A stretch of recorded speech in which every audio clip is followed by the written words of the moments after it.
샬롬. 네, 고난주간 토요일입니다. 내일이 주님 부활하신 날인데 큰 기쁨과 소망을 누리시기를 주의 이름으로 축원합니다. 같이 기도하시겠습니다. 사랑하는 주님, 십자가에서 우리를 대신하여 죽으신 그 은혜에 또 오늘도 감사를 드립니다. 고난주간 주님이 걸어가신 길을 묵상하면서 주의 크신 사랑에 저희는 감사할 뿐입니다. 주님이 못 박히신 그 십자가에 우리의 죄와 정욕과 탐심도 같이 못을 받고 이 땅에서 오직 주님을 따르는 나그네로 살아가기를 원합니다. 십자가의 피로 저희를 정결하게 하여 주시옵소서. 또 오늘 선포되는 말씀을 통하여서 저희에게 부활의 소망과 은혜를 부어주시기를 간절히 간구드리오며 예수님의 이름으로 기도하옵나이다. 아멘. 네, 오늘 본문은 마태복음 27장 57절에서 66절의 말씀입니다. 같이 합독하도록 하겠습니다.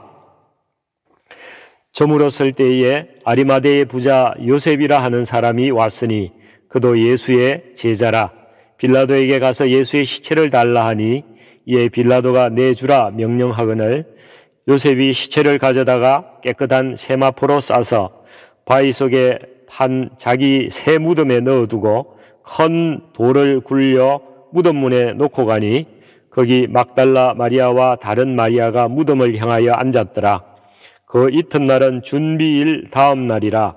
대제사장들과 바리새인들이 함께 빌라도에게 모여 이르되 주여, 저 속이던 자가 살아있을 때에 말하되 내가 사흘 후에 다시 살아나리라 한 것을 우리가 기억하노니 그러므로 명령하여 그 무덤을 사흘까지 굳게 지키게 하소서. 그의 제자들이 와서 시체를 도둑질하여 가고 백성에게 말하되 그가 죽은 자 가운데서 살아났다 하면 후의 속임이 전보다 더 클까 하나이다 하니 빌라도가 이르되 너희에게 경비병이 있으니 가서 힘대로 굳게 지키라 하거늘 그들이 경비병과 함께 가서 돌을 임봉하고 무덤을 굳게 지키니라. 아멘. 네, 오늘 이 말씀을 토대로 성전의 믿음을 넘어서 삶의 제자로 이란 제목으로 같이 말씀을 나누도록 하겠습니다. 유대인들은 장례식을 할 때에 바위에 판 굴이나 동굴에다가 시신을 두었다가 그 시신이 이제 썩으면은 유골을 따로 석관에 담아서 보관을 합니다. 그래서 그 판 무덤의 굴은 계속 사용될 수가 있습니다. 또 중동 지역은 기온이 높아서 이 시신의 부패가 빨라서 사람이 숨을 거두면 당일에 장례를 치르는 것이 관습입니다. 일반인들에게는 향품을 사용할 생각을 하지 못했고 또 왕들이나 고귀한 사람들에게만 그 향품이 사용되었습니다. 예수님께는 그 마리아가 향유를 붓거나 또 그분을 따르던 니고데모가 침향을 가져온 것을 보면은 성경에서 곧 예수님께서는 왕이시다라는 것을 우리에게 말씀해주고 있습니다. 오늘 본문의 말씀은 아리마대 사람 요셉이 주님을 무덤에 장례한 일을 말씀하고 있습니다. 이를 통해서 하나님께서 우리에게 주시는 그 메시지를 생각해 보려고 합니다. 여러분, 아리마대 요셉은 어떤 사람이었습니까? 복음서에 나타난 요셉은 부자였고 또 산헤드린 공회의 70명의 정회원 중에 한 사람이었습니다. 율법에 능통하고 많은 사람들의 존경을 받았다고 기록하고 있습니다. 그가 어떻게 예수님의 제자가 되었는지는 알려지지 않지만은 성경은 예수님의 제자라고 말씀하고 있습니다. 그러나 그도 니고데모와 마찬가지로 자신의 사회적인 신분 때문에 자신의 믿음을 드러내는 데는 주저하고 있는 사람이었습니다. 그렇지만 그의 마음은 늘 예수님께 향하고 있었던 것이 분명합니다. 누가복음 23장에서는 그가 공회에서 그들의 결의와 행위에 찬성하지 않았다고 기록되어 있습니다. 그렇지만 그 신분으로 인해서 적극적으로 예수님의 형을 막으려고 노력하지는 못한 것으로 보입니다. 그래서 그는 아마 마음에 큰 부담을 가지고 있었을 것입니다. 예수님이 십자가에 달려 돌아가신 후에는 그가 어떤 일을 하였습니까? 예수님은 안식일 전날 오전 9시에 십자가에 달리셔서 오후 3시에 운명을 하셨습니다. 그런데 이제 오후 6시가 되면은 안식일이 시작됩니다. 아리마대 요셉은 예수님을 십자가에 그대로 둘 수가 없었습니다. 왜냐하면 안식일에는 사형수를 십자가에 두지 않는 것이 관습이기도 하지만은 사형수의 경우에는 시신을 묘지에 안장해 주지도 않고 동굴에 던져 넣어서 맹수에게 먹히게 하는 것이 관례였습니다. 그러므로 그냥 있으면은 예수님의 시신이 훼손될 우려가 있는 상황인 것입니다. 예수님을 늘 따라다니던 제자들은 아무도 보이지 않고 갈릴리에서 예수님을 섬기면서 따라온 여인들만 몇 사람이 안타깝게 발을 구르고 있었습니다. 요셉도 아마 많은 고민을 했을 것입니다. 만약 내가 나서면은 공회에서 나를 또 이단의 개수라고 하는 예수를 추종하는 자라고 한다든지 또 내 생활에 어려움을 당하지 않을까. 그런데 지금 예수님을 그냥 저대로 둘 수는 없는데 고민을 하다가 결국 그가 결심을 했습니다. 내가 이 일로 어려움을 당할 수는 있지만은 내가 만난 예수님의 말씀을 내가 들었을 때 그분은 틀림없는 메시아시다. 저분을 저렇게 대우받도록 해서는 안 되겠다. 만약 내가 지금 나서지 않는다면 누가 저분을 바르게 장례해 드릴 수나 있겠나. 이러한 생각을 들었을 것입니다.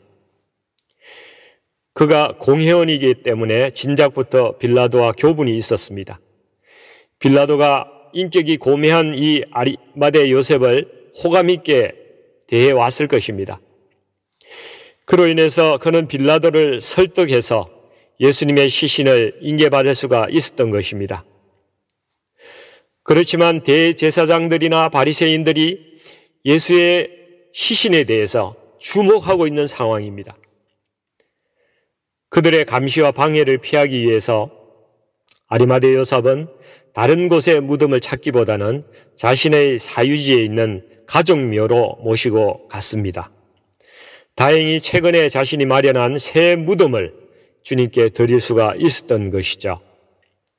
신성모독이라는 제목으로 사형당한 사형수의 시신을 그것도 공회원이 무덤에 안장하기 위해서 자신에게 미칠 수 있는 위험이 매우 크지만은 그가 예수님을 모시기로 그의 위험을 감당하기로 그가 결심을 한 것입니다.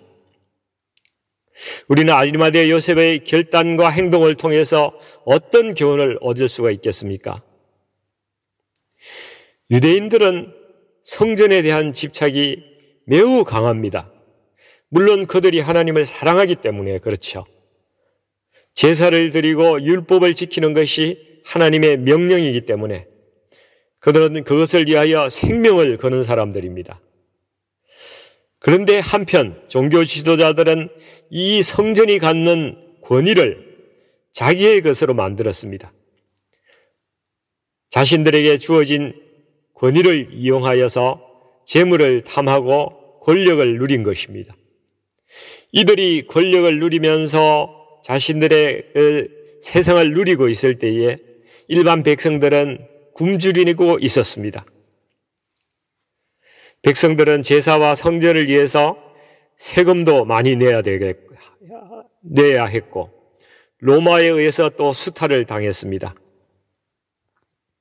그 가운데에 예수님이 오셨습니다. 예수님은 이러한 종교 지도자들의 외식을 통렬하게 꾸짖었습니다. 세상의 꼭대기에서 과실을 누리는 사람들에게 정반대의 논리를 들이대신 것입니다. 자기를 높이는 자는 낮아지고 자기를 낮추는 자는 높아지리라.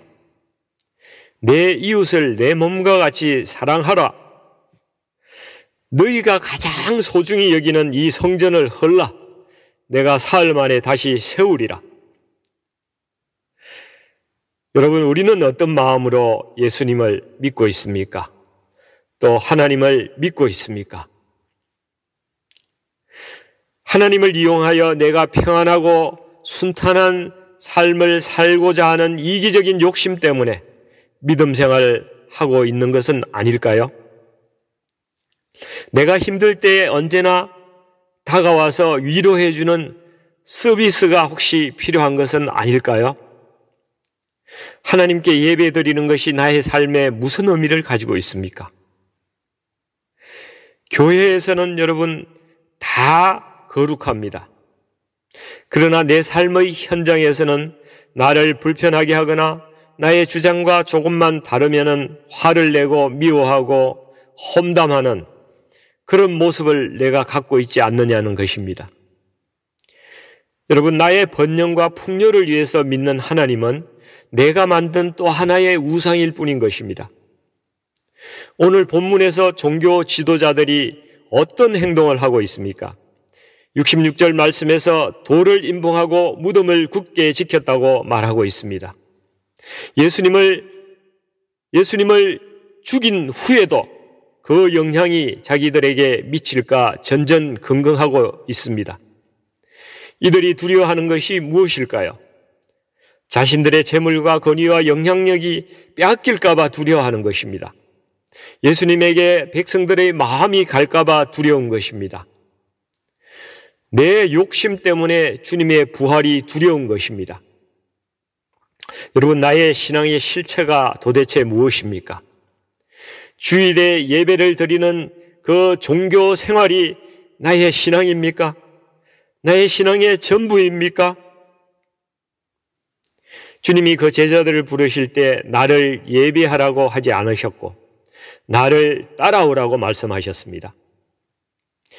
여러분, 그리스도인들의 공예배는 주님을 따르는 자들의 신앙 고백이므로 매우 중요합니다. 그러나 내 삶에서 주님을 따라가는 삶의 예배가 더 중요한 것입니다. 여러분, 삶의 예배가 무엇입니까? 주님을 닮아가는 것이죠. 하나님과 이웃을 사랑하고 더 온유해지고 긍휼히 여기며 마음이 청결해지고 핍박을 받고 손해를 보더라도 옳은 길을 따라가는 것입니다. 거짓되지 않는 삶을 선택하는 것입니다. 어려운 이웃에게 진실한 친구가 되고 실질적인 도움이 되어 주는 것입니다. 이것이 주님의 삶을 본받는 것 아니겠습니까? 본문 61절에 막달라 마리아와 다른 마리아가 무덤을 향하여 앉았더라고 말씀하고 있습니다. 주님을 따라서 갈릴리로부터 예루살렘까지 온 여성들입니다. 여러분, 갈릴리는 항상 전쟁과 가난에 시달려온 지방이었습니다. 이 본토나 이방인들의 약탈의 대상이 되는 곳입니다. 예수님이 그들 가운데서 사역을 시작하셨습니다. 그렇게 인생의 벼랑 끝에 있는 사람들에게 예수님은 진실한 친구가 되어주셨던 것입니다. 오늘 우리는 십자가 밑에서 애통해하고 있는 여인들을 본문에서 발견하고 있습니다. 해가 저물고 있는데 아직 골고다 언덕에는 아직 예수님의 시신이 십자가에 그대로 달려 있습니다. 다른 사람들은 많이 떠났지만 이들이 주님 곁을 지키고 있습니다. 온 마음으로 인생을 걸고 따르고 사랑했던 이 주님의 허망한 죽음이 이들에게도 참을 수 없는 슬픔이었습니다. 주님이 십자가에 못 박힐 때도 또 죽은 시신에 대해서도 이들은 아무것도 할 능력이 없는 자신들을 보면서 한탄하고 있었을 것입니다. 저녁 무렵에 갑자기 사람들이 와서 예수님의 시신을 거두어서 모셔갑니다. 여인들은 예수님의 시신을 놓치지 않기 위해서 조심하면서 따라갔습니다. 그런데 다행히 아리마대 요셉의 일행이 주님을 무덤에 안장하는 것을 보고 큰 위로를 받았습니다. 주님의 시신에 향품이라도 와서 바르고 싶은데 그들에게는 지금 아무것도 없었습니다. 그래서 주님의 무덤 밖에서 한없이 바라보며 앉아 있었던 것입니다. 주님께서 마태복음 5장에서 말씀하십니다. 심령이 가난한 자는 복이 있나니 천국이 그들의 것이며 애통하는 자는 복이 있나니 그들이 위로를 받을 것이며 긍휼히 여기는 자는 복이 있나니 그들이 긍휼히 여김을 받을 것이요 마음이 청결한 자는 복이 있나니 그들이 하나님을 볼 것이며. 이 여인들이 여러분 부활절 새벽에 부활하신 주님을 가장 먼저 만나는 복을 얻었습니다. 여러분 다시 아리마대 요셉의 이야기로 돌아가 보겠습니다. 그는 율법학자였습니다. 하나님의 율법을 지키려고 애쓰는 사람이었습니다. 그러나 사회적인 지위와 가지고 있는 신분 때문에 자신이 믿고 있는 예수님을 드러내지 못하고 살아왔습니다. 종교 지도자들 가운데서 위선적인 삶과 예수님의 말씀 가운데서 계속 마음의 갈등이 있어 왔습니다. 누가복음 23장 50절에는 그가 선하고 의로운 사람이라고 말하고 또 하나님의 나라를 기다리고 있는 자라고 말합니다. 그는 주님의 죽으심을 보면서 그리고 메시아의 증거를 보면서 더 이상 예수님을 가슴속에 숨겨놓고 갈등하면서 살지 않기로 결단했습니다. 위선된 신앙 속에서 살아가지 않겠다고 그가 결단한 것입니다. 나는 예수님을 따라 살겠다는 결단이 그에게 있었던 것입니다. 그가 성전에서 제사와 예배하는 자에 머물지 않고 전 인격적인 삶을 주님을 따라가기로, 그렇게 살아가기로 자신의 정체성을 바꾸기로 결단한 것입니다. 그래서 자신이 드릴 수 있는 최선을 다해서 위험을 무릅쓰고 주님을 모셨던 것입니다. 전성에 따르면은 그가 예수님을 모실 때에 엄청난 반대가 있었고 주님을 묘지에 안장하는 것도 엄청나게 힘든 일이었다고 말하고 있습니다. 그는 피로 범벅이 되신 예수님의 시신을 닦고 깨끗한 세마포로 싸서 예수님을 무덤에 뉘었습니다. 아리마대 요셉의 헌신이 또 주님의 죽으심과 부활에 귀하게 쓰임을 받은 것이죠. 그가 주님의 부활 후에는 가장 신실한 주님의 전도자가 되었다고 알려지고 있습니다. 또 체포되어서 감옥에서 오랫동안 감옥 생활을 하고 또 다른 나라로 건너가서 복음을 전했다는 그러한 전성도 있습니다. 주님을 3년간 동고동락했던 제자들은 주님의 장례에 어떤 역할을 했다는 기록이 없습니다. 주님의 장례를 위해서 준비된 사람, 그 사람이 따로 있었던 것입니다. 하나님께서 때마다 장소마다 부르셔서 사용되는 사람이 있습니다. 우리도 언제 하나님께 쓰임 받을지 모릅니다. 그래서 우리도 늘 주님의 부르심을 사모하면서 준비하면서 기다리는 것입니다. 말씀을 한번 정리를 해보고자 합니다.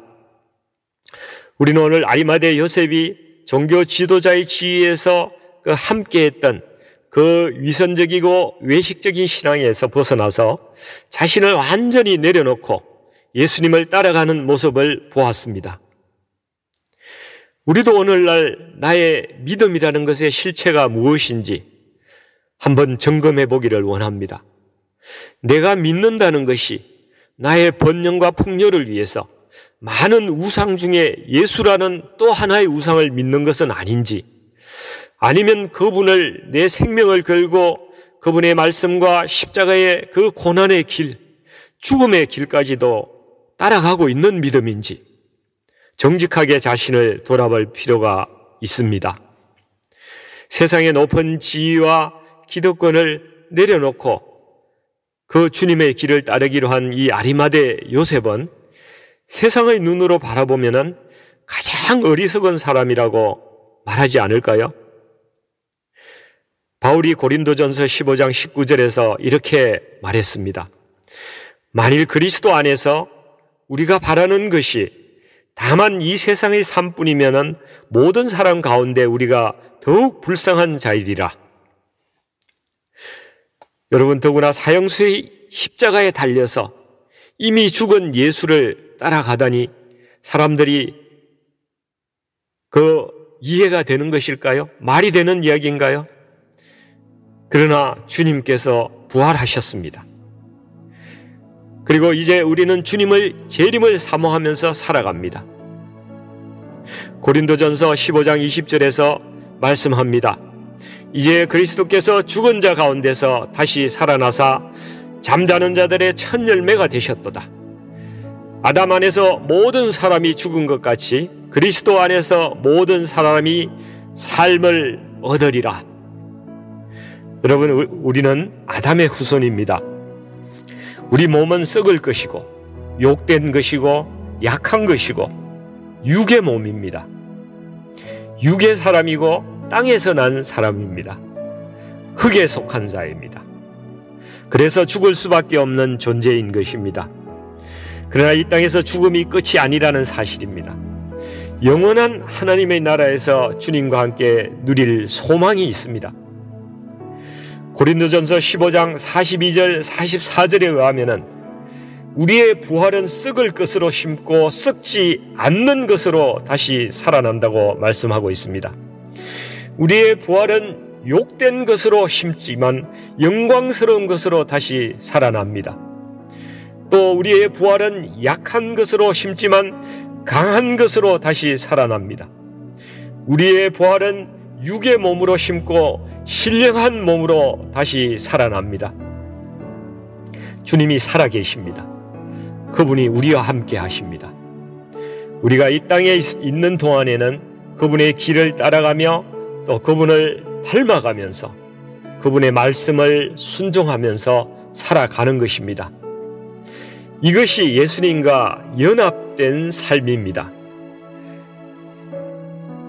운동 경기로 따지면은 주님과 내가 한 팀이 되는 것입니다. 말이 통하고 눈빛만 봐도 이심전심으로 동력하면서 이 땅에서 주님과 함께 동행하는 것입니다. 우리가 그분 안에 거하고 주님의 말씀이 내 안에 거하는 바로 그러한 삶입니다. 여러분, 이 연합된 삶 안에 그리스도인의 삶의 능력과 기쁨이 있다는 사실을 우리가 깨달아야만 합니다.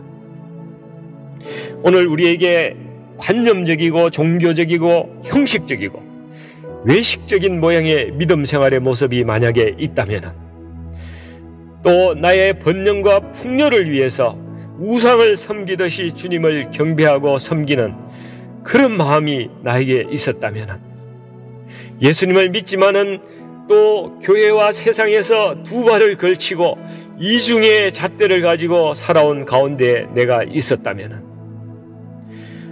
여러분, 오늘 주님의 무덤에 우리 자아와 거짓과 외식과 이 형식적이고 용기 없는 신앙을 같이 묻어버리고 오직 우리가 주님을 따라서 죄에 대해서 애통하면서 의에 대해서 기뻐하며 또 세상과 이 핍박도 더 이상 두려워하지 않는 세상을 이기는 믿음으로 우리가 부활하기를 소망합니다.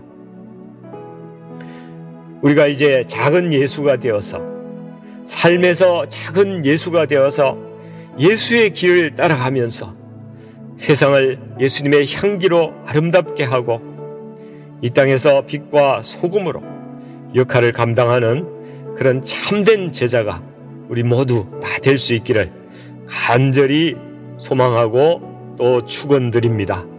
기도하겠습니다. 부활하셔서 오늘도 살아계신 주님을 찬양합니다.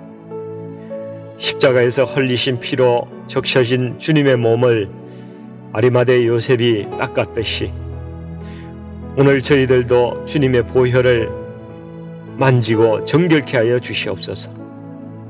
나의 체면과 위선과 거짓된 모습을 버리고 주님의 길을 따르기를 원합니다. 우리가 때때로 낙담하고 힘들어하지만은 세상의 문제보다 더 커신 주님의 은혜와 사랑 그리고 부활의 소망을 가지고 넉넉히 이길 수 있도록 도와주시옵소서. 우리의 다친 마음에 생명의 바람이 불게 하시고 무너졌던 마음이 다시 소망으로 힘을 얻도록 하여 주옵소서. 우리의 소망은 하늘 성전에서 주님과 함께 새로운 몸을 입고 영원히 사는 것입니다. 우리의 무너진 성소가 성령으로 거룩하게 회복될 수 있도록 도와주시옵소서. 부활 소망으로 오늘도 우리가 가진 모든 문제와 어려움을 뛰어넘게 하시고, 혹시 무덤과 같은 마음에 힘들어하는 우리 성도님들이 계시다면 오늘 주님을 찬양하면서 기뻐하면서 소망이 넘치는 부활신앙으로 다시 살아날 수 있도록 도와주시옵소서. 세상을 이기는 믿음을 허락하여 주시옵소서. 예수님의 이름으로 간절히 기도하옵나이다. 아멘.